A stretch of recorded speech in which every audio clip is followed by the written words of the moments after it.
আসসালামু আলাইকুম। বাংলাদেশ বেতার রংপুর। স্থানীয় খবরে আমন্ত্রণ জানাচ্ছি তৌহিদা ইসলাম। যুক্তরাজ্যে ৪ দিনের সরকারি সফর শেষে দেশে ফিরেছেন প্রধান উপদেষ্টা অধ্যাপক মোহাম্মদ ইউনূস। আজ সকালে দেশে ফেরেন তিনি। এর আগে তিনি যুক্তরাজ্যের লন্ডনে ডরচেস্টার হোটেলে গতকাল স্থানীয় সময় সকাল ৯টায় বিএনপির ভারপ্রাপ্ত চেয়ারম্যান তারেক রহমানের সাথে বৈঠক করেন। এ সময় প্রধান উপদেষ্টা ডক্টর মোহাম্মদ ইউনূস বলেছেন, প্রয়োজনীয় প্রস্তুতি সম্পন্ন করা গেলে আগামী বছরের রমজান শুরু হওয়ার আগের সপ্তাহে দেশে জাতীয় নির্বাচন অনুষ্ঠিত হতে পারে। তবে সেক্ষেত্রে সংস্কার ও বিচারের বিষয়ে যথেষ্ট অগ্রগতি অর্জন করা প্রয়োজন হবে। বৈঠক শেষে উভয় পক্ষের প্রতিনিধিরা সংবাদ সম্মেলন করে যৌথ বিবৃতি দেন।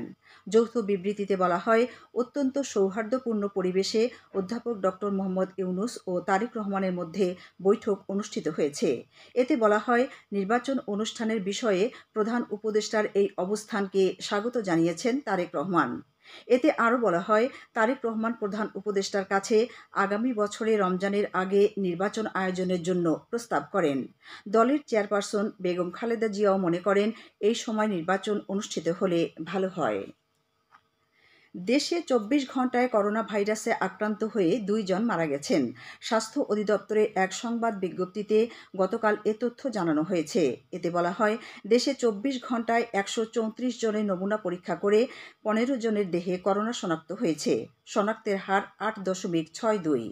ভারতসহ অনেক দেশে করোনা ভাইরাস বেড়ে যাওয়ায় আগাম সতর্কতার অংশ হিসেবে আবারও দেশের প্রধান হাসপাতালগুলোতে চালু হচ্ছে করোনা পরীক্ষা। ঢাকা মেডিকেল কলেজ হাসপাতালে আজ থেকে করা যাচ্ছে এই পরীক্ষা।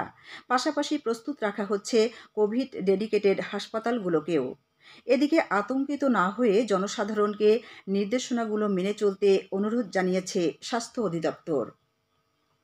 সাপ্তাহিক ছুটিসহ ঈদুল আজহার টানা ১০ দিনের ছুটি আজ শেষ হচ্ছে।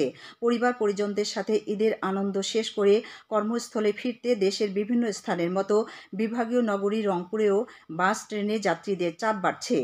গতকাল বিকেল থেকে যাত্রীদের চাপ বাড়তে শুরু করেছে। আগামীকাল থেকে সরকারি অফিসে কাজ শুরু হবে, তবে বেশিরভাগ বেসরকারি প্রতিষ্ঠানে আজ থেকে কাজ শুরু হয়েছে। এদিকে যাত্রী ভোগান্তি কমাতে মোটর মালিক সমিতিসহ আইন শৃঙ্খলা নিয়ন্ত্রণে নিয়োজিত বাহিনী তাদের নজরদারি জোরদার করেছে। জয়পুরহাটের পাঁচবিবি উপজেলায় একটি গার্ডার সেতু নির্মাণ কাজ এগিয়ে চলেছে।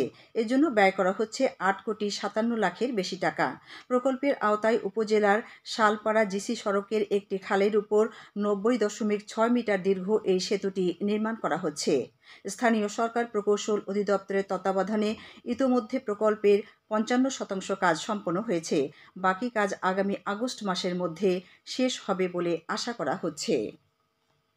গাইবান্ধার গোবিন্দগঞ্জ সরকারি উচ্চ বিদ্যালয়ের এসএসসি ১৯৮০ ব্যাচের ঈদ পুনর্মিলনী অনুষ্ঠান গতকাল দিনব্যাপী নানা কর্মসূচির মধ্য দিয়ে উদযাপিত হয়েছে।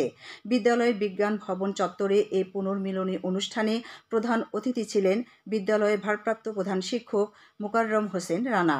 অনুষ্ঠানে সভাপতিত্ব করেন ব্যাচের প্রাক্তন ছাত্র ও অবসরপ্রাপ্ত কাস্টমস অফিসার ফিরোজ কবির। কুড়িগ্রামের রৌমারী উপজেলায় মাদকাসক্ত ২ যুবককে ৬ মাস করে কারাদণ্ড দিয়েছে ভ্রাম্যমাণ আদালত। গতকাল রৌমারী থানা পুলিশ উপজেলার ইজলামারী গ্রামের আবু সুফিয়ান ও চাক্তাবাড়ি গ্রামের লিমন মিয়াকে মাদক সেবন অবস্থায় গ্রেপ্তার করে। পরে উপজেলা সহকারী কমিশনার ভূমি রাসেল দিও তাদের এই শাস্তি দিয়ে কারাগারে প্রেরণ করেন। কুড়িগ্রামের ফুলবাড়ীতে জাম পাড়তে গিয়ে গাছ থেকে পড়ে ৮ম শ্রেণীর এক শিক্ষার্থীর মৃত্যু হয়েছে। গতকাল বিকেলে উপজেলার ফুলবাড়ী সদর ইউনিয়নের পশ্চিম পানিমাসকুটি গ্রামে এ দুর্ঘটনা ঘটে। নিহত শিক্ষার্থীর নাম নাইম ইসলাম। সে ফুলবাড়ী আদর্শ উচ্চ বিদ্যালয়ের ৮ম শ্রেণীর ছাত্র। এদিকে জেলার উলিপুরে গোসল করতে নেমে পানিতে ডুবে ৭ বছরের শিশু মাহিত ইসলামের মৃত্যু হয়েছে। গতকাল উপজেলার হাতিয়া ইউনিয়নের কাশারিয়ার ঘাট এলাকায় এই ঘটনা ঘটে। সবশেষে আবহাওয়া। আজ সন্ধ্যে ৬টা পর্যন্ত পূর্বাভাসে বলা হয়েছে, বরিশাল, পটুয়াখালী, নোয়াখালী, কুমিল্লা, ময়মনসিংহ, টাঙ্গাইল এবং সিলেট অঞ্চলের উপর দিয়ে দক্ষিণ পূর্ব দিক থেকে অস্থায়ীভাবে ঘণ্টায় ৪৫ থেকে ৬০ কিলোমিটার বেগে দমকা থেকে ঝোড়ো হাওয়া বয়ে যেতে পারে।